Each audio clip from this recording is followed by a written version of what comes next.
walang iba, ang ating mahal na abogada, Attorney Trixie Cruz!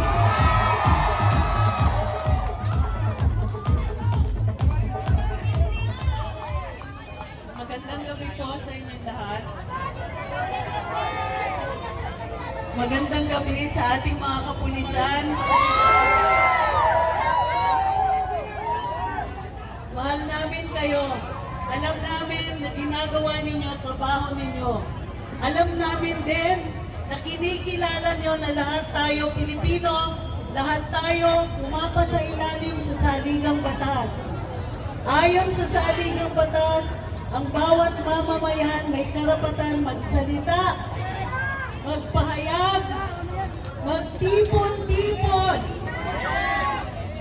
ng mapayapa,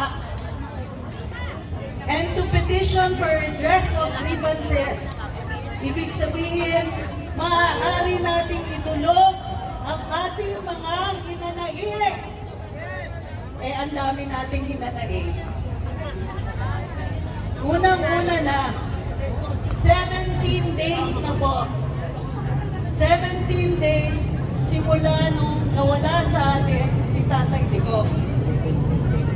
17 days tayo, hindi niya kapiling, 17 days tayo, walang sinasandalan. Pero, andito tayo ngayon, hindi lang dahil birthday niya. Pero para ipaalala dun sa mga nakatira sa tabing Pasig, na naaalala natin ang turo sa atin na bahagi tayo ng isang sambayanang may mga karapatan sa ilalim ng saligang batas.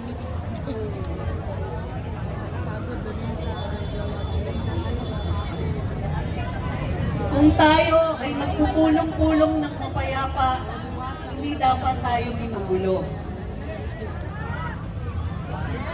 Kung tayo ay walang ginagawang masama, walang krimen na ginagawa, hindi pwede tayo hulihin.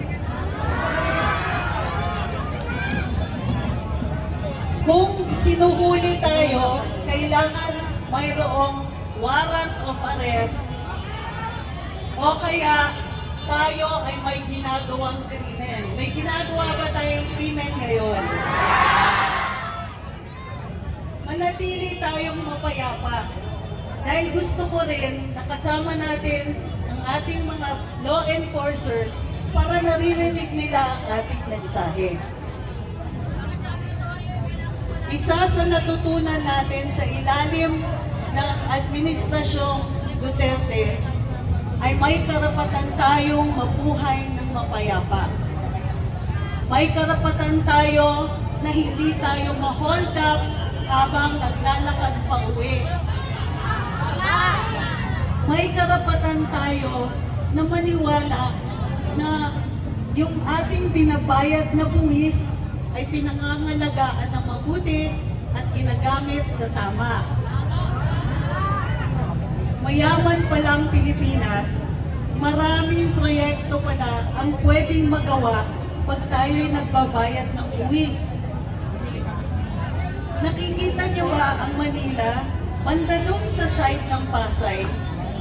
Noong 2016, wala pa lahat ng flyover na yon.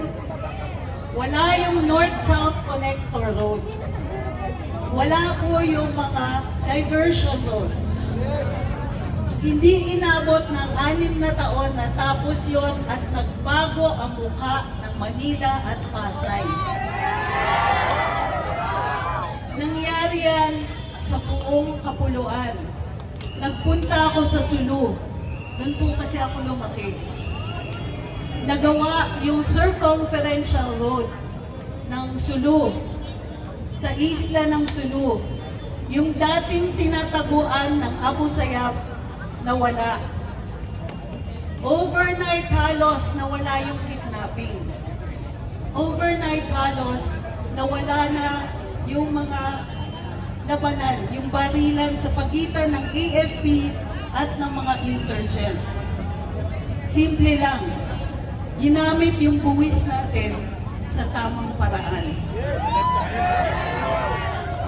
Noong 2024, ang Administrasyong Marcos nagsingit ng provision sa budget.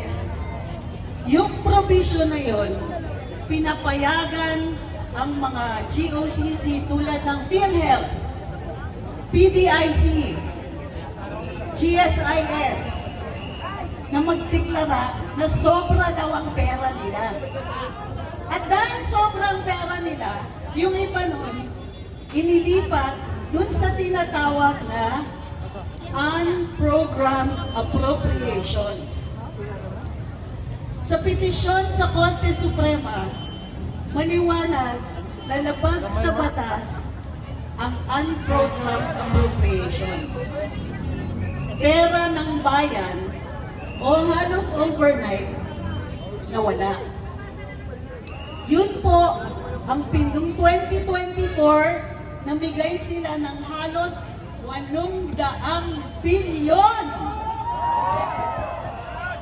ng pera natin na di umano'y ginamit sa ayuda. Wala pong pandemya, walang epidemic. Hindi ito yung ginamit nilang sagot sa kahirapan. Nawalan tayo o nabawasan ng matindi ang nilaan na pera para sa healthcare. Kung kayo po ay nakakaranas ng sakit, may karamdaman, nung panahon ni Duterte, mayroong zero billing. Umuwi ka, wala kang binayad, kahit 5. Dahil sa budget ng 2024, kahit yung mga 4Ps, hindi na po nakakaranas ng libreng gamot o pagpapagamot. Kung ang 4Ps ay 0, paano pa tayo? Wala silang natanggap.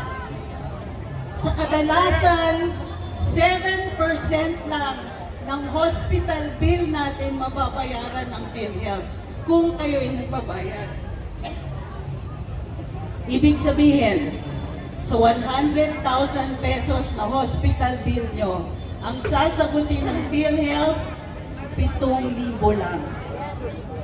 Maswerte pa tayo kasi sa 4Ps, kahit malubha ang sakit, tatanggihan sila ng ospital. Ang laki naman ng diferensya nun sa panahon na pwede kang pumasok sa ospital at uuwi nang ginamot ka na at wala kang babayaran. Maraming salamat sa pagbabayad ng buwis at sa maayos na paggamit nito.